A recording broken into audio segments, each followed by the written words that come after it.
I'm not entirely sure when the last time I gave you guys an update on the shop is, but we're making big moves over here. The entire shop is closed up. We've got the front wall finished with all of the polycarbonate installed, as well as our fancy glass garage door. And in the back, we've got our 18-foot roll-up door, as well as our polycarbonate above it with all of our tin siding on. So we've been making some progress, but it hasn't been stuff that's necessarily fun to film because all of this was so time-consuming to make happen. But there we go. I know it's kind of jumping around, but the shop kind of has the finished look. We still got to put our sign over here on this side. And today I'm actually using the ditch witch because we've been running this shop off of like 200 feet of extension cord up to the other building on the property up there. And to pass inspection, that's not okay. So we're gonna be trenching for power out into the woods where we're gonna be putting up a power pole. And while we're at it, we're also gonna run a water line into the shop, even though the inspector isn't gonna necessarily know about that. Anyway, we're making stuff happen over here at Sally's Speed Shop. Cut to the time lapse.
Working over here for a minute.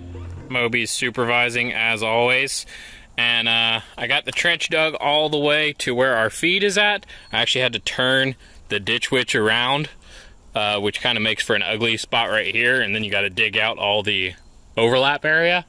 So that was fun, but got that done. It's halfway up the hill. I got to go around to the top now and start from there. But all I got to say is God bless the internal combustion engine. This thing makes life so much easier. I would hate to be doing this by hand. All right, let's do this again.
So it's another night out here at the shop. We're getting some more work done.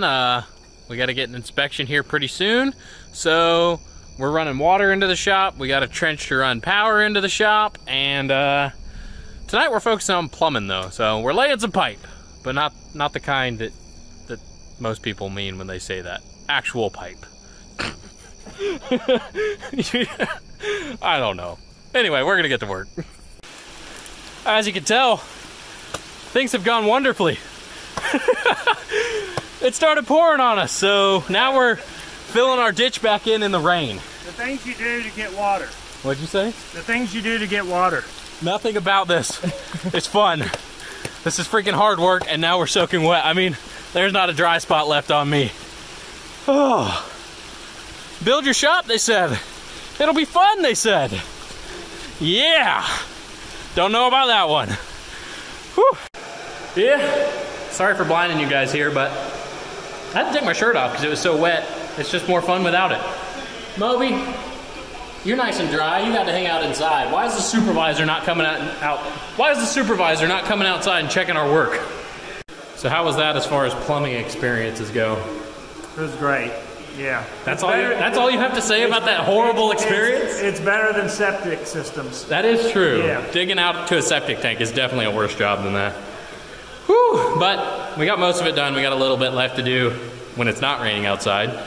So, I don't know, I guess we're still making progress. So Jacob's shirt got all wet, so check out this fashion statement he's got going on. I'm styling, I got work boots on and a winter coat with no jacket, showing off my white skin, because I am super pale.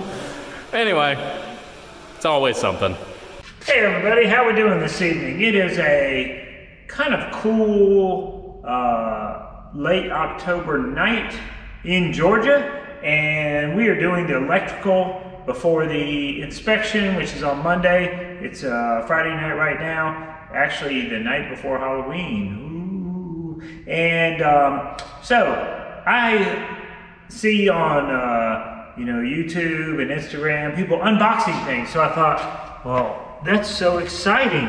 I should unbox what we have here. This is called a meter pack. So what it is, it's actually a base for an electrical meter for Georgia Power. Now you can get a meter from Georgia Power. It's just the box with the meter, but there's no switching that goes on. Well, with this meter pack, I think it was $128. It enables you to switch, in this case, a 200 amp circuit, as well as add some breakers if you want something additional later. So here we go. And I've never installed anything like this or this big. I mean, I've installed breakers before or panels before. So there's your meter socket. And then down here we should have a 200 amp breaker, as well as spots for more power to go different directions. But it's going to be 200 amps for the shop.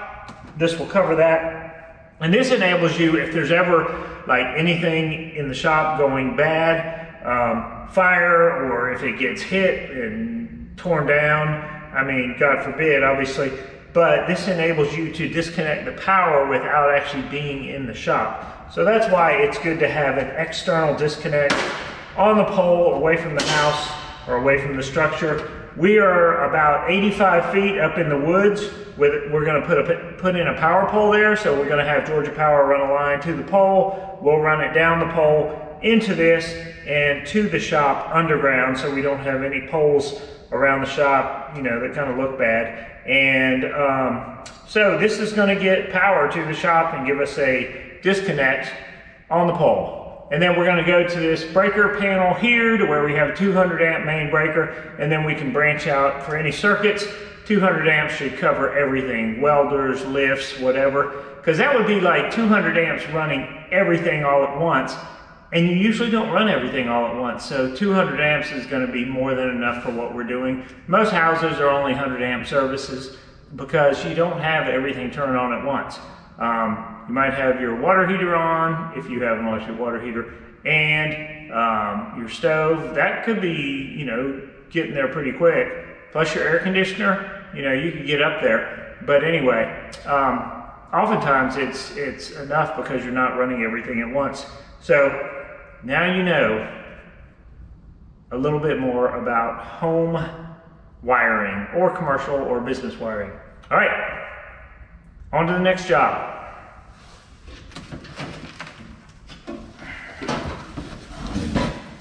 Ugh.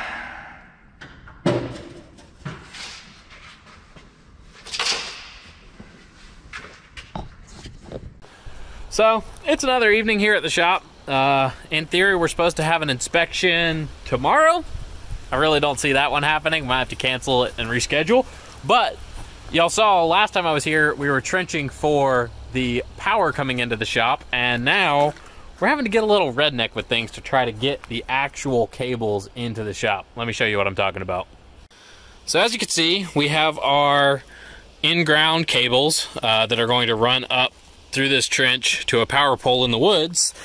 We have 2 4/0 cables, 1 2/0 ground, and then a separate copper ground that's all running through this piece of conduit. But the real kicker is it needs to get into the shop through yet another piece of conduit that makes a bit of an S-turn in there and comes out right there. So we've been struggling for hours to actually get this through, and as a result, we've only gotten 1 4/0 and the copper through into the shop. So we came up with this rig.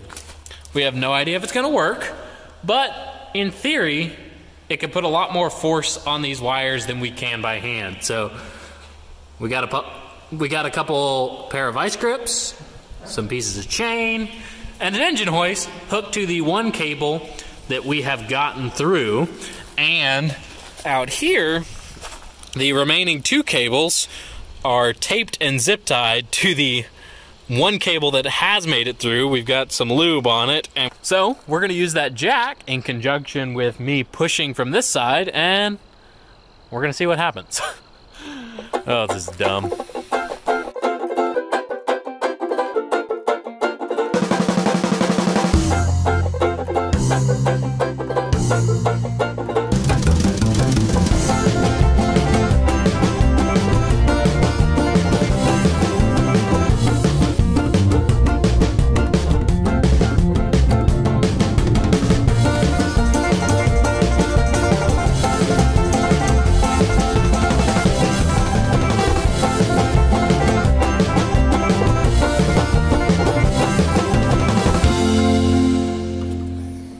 All right, we had to reposition our engine hoist a little bit, and now in theory we've got a little more throw. Yeah, this is super redneck.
Difficult this was going to be. Oh, that camera's rolling still. I think. And this isn't even a time lapse. What are you doing? I just turned it on. And just hit the This is a video. 30 minutes. Yeah, that's how long we worked on this. This is why my dad doesn't film, because he films way too much, and most of it is unusable. Pretty much a world-class videographer. Yeah, I'd pay you like $1 an hour. God, that's like $1 an hour. Yeah, well, you know, I was raised on like Super 8 and, you know, so I have a little trouble with this newfangled technology. It's a half hour of nearly useless footage. I cannot believe this is working. We got this cable and that little cable right there all the way from outside, like 3 feet through that conduit using an engine hoist. Oh, it's genius. It's not stupid if it works. Yep. Go ahead.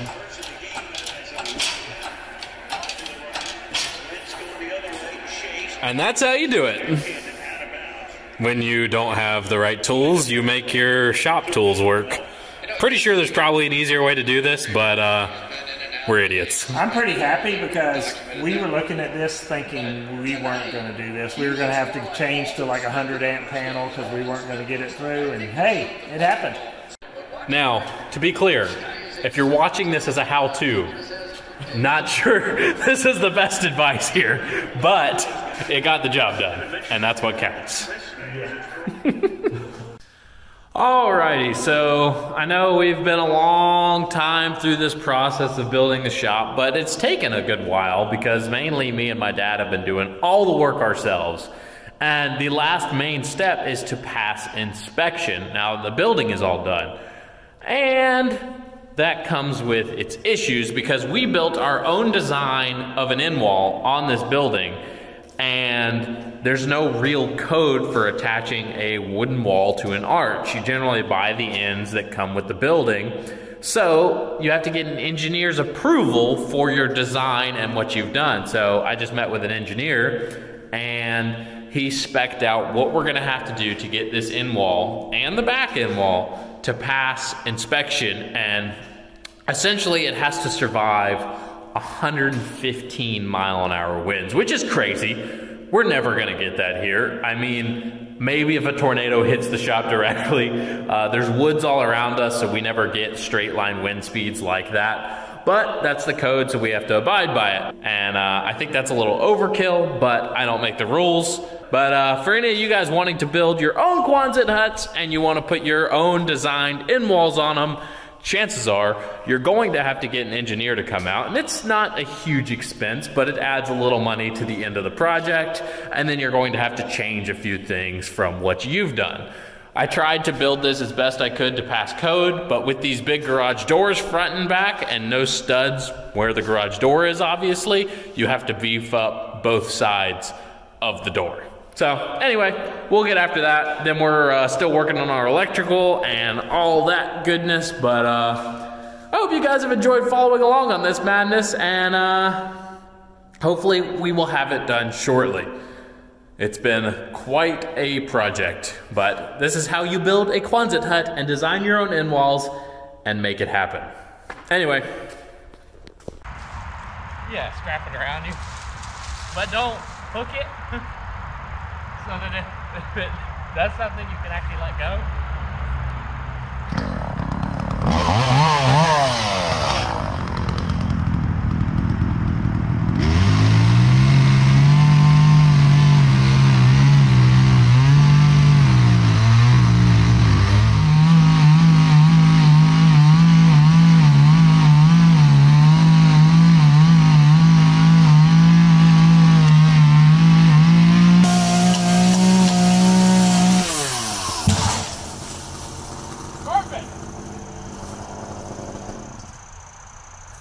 Like we planned it.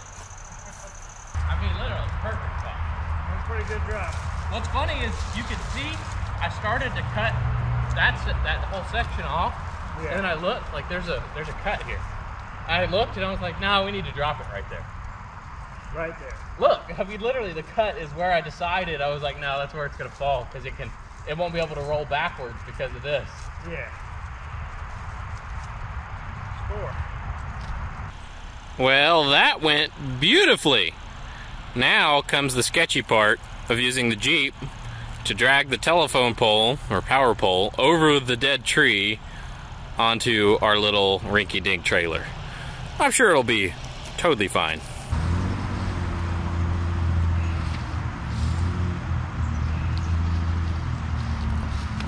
Hang on, slow, slow, slow.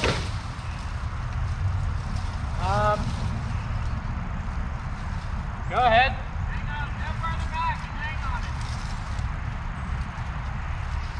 it. Go a little more, just a little.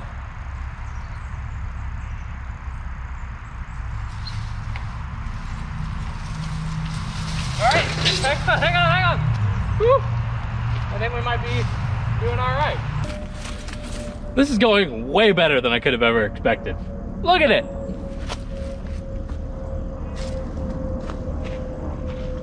All right, go ahead. Oh yeah, that's smart being back there. Well, I need to keep it from pivoting.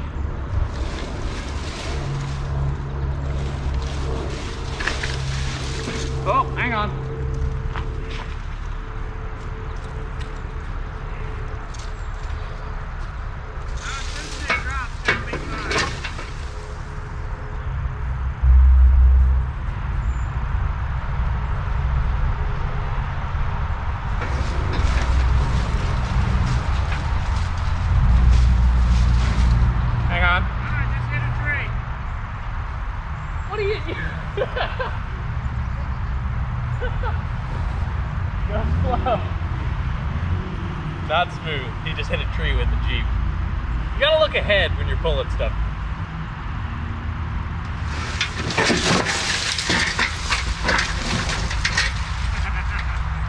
That kind of worked. You gotta strap it down to the trailer first? Yeah. Look at that. And look, it's nearly perfectly balanced. That's scientific right there. Almost like we knew what we were doing. What did you do to your Jeep? Oh, nothing. You sure? Yeah. What did you hit? What did you hit?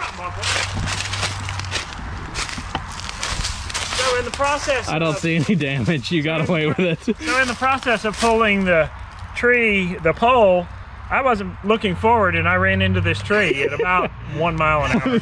I don't see any damage. Luckily you had already hit a deer with that corner, so yeah. It was already messed up. Awesome. And now we're just dragging the trailer out of the yard because it's perfectly balanced. I don't even need to do anything. Look at that. So good.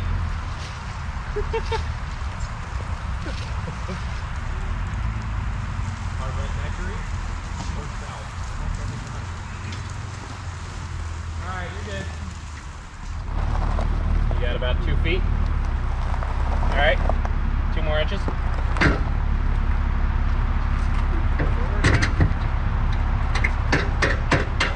Get on there!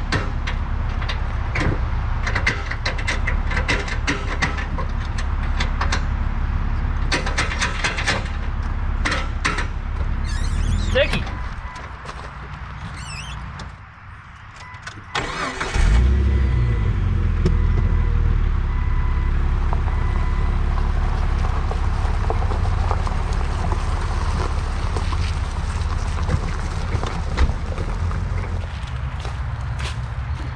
Pole vaulting. What? Make sure you pay your pole tax.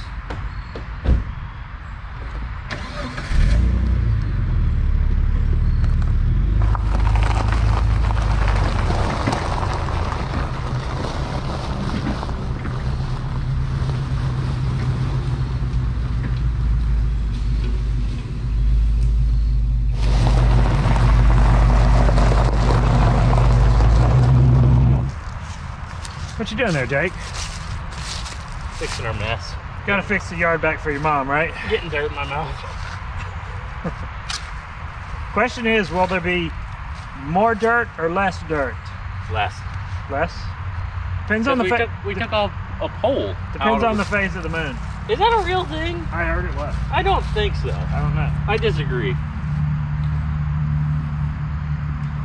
We did take a plug out that was about, I don't know, A foot. size of a gallon can of paint. A square foot. Yeah, close.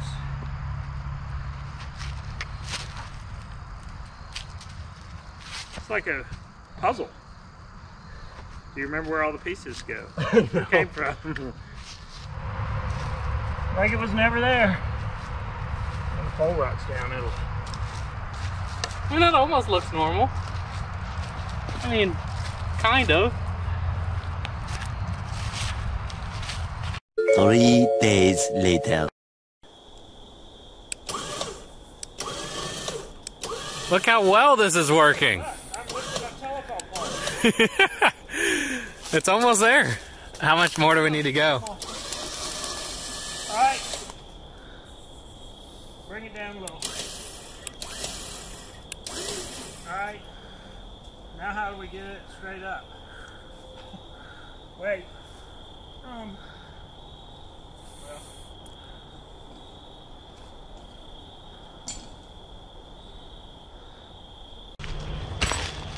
In theory, the sketchiness is kind of over.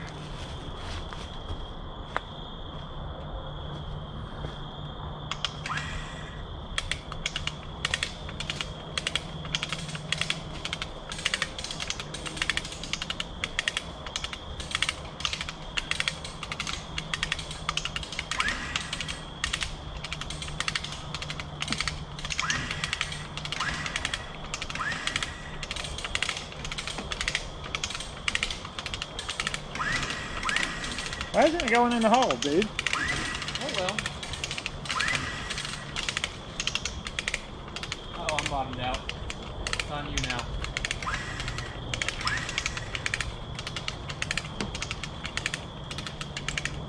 It's not in the hole. Let's push it off. Oh, it's Caught stuck? on the edge. Oh gosh.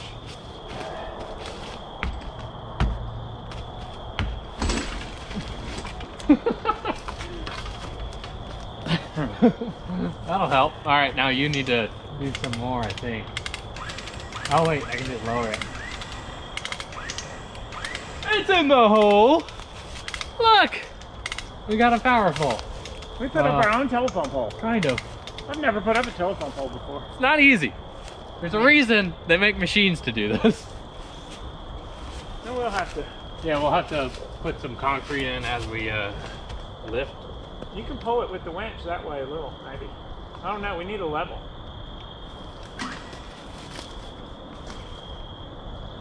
Yeah, we need to triangulate it. Yeah, tighten it up a little on, I don't know, maybe on this side. We can Well, go, I need to tighten it over there, but I can't Yeah. because I bottomed out. we can move the straps, because we're gonna need to, let me go grab a level. That's pretty wild. Don't forget to check us out for daily content on Instagram at Jacob Ross Davis and the shop page at Sally Speed Shop. Please remember to like, comment, and subscribe. Tell me what you like, what you didn't like, and I'll see you guys on the next one. Thanks for watching.